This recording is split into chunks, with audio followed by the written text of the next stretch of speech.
Korang nak makan mac and cheese tapi nak ada rasa manis-manis sikit, pedas-pedas sikit. Jom kita buat menu baru for meals, creamy gochujang mac and cheese. Untuk bahan-bahan dia, kita just prepare unsalted butter, minced garlic, gochujang spicy and sweet, chili flakes, soy sauce, black pepper crush, white sugar, salt, cooking cream, water and starch. Jom kita start. Mula-mula kita panaskan butter, then kita masukkan bawang putih yang dah dikisar, tumis sampai naik bau. Next, masukkan chili flakes, sos gochujang, kicap dan lada hitam, and then gaul-gaul sampai dia sebati. Next, masukkan cooking cream, tuang air sikit je bagi dia cair sikit, and then masukkan tepung jagung yang dah dibancuh, masukkan garam and gula sikit secukup rasa, gaul-gaul sampailah dia larut and dah siap.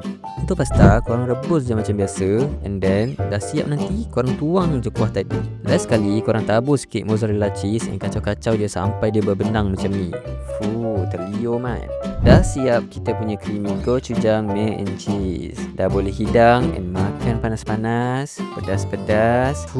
Memang sedap. Selamat mencuba.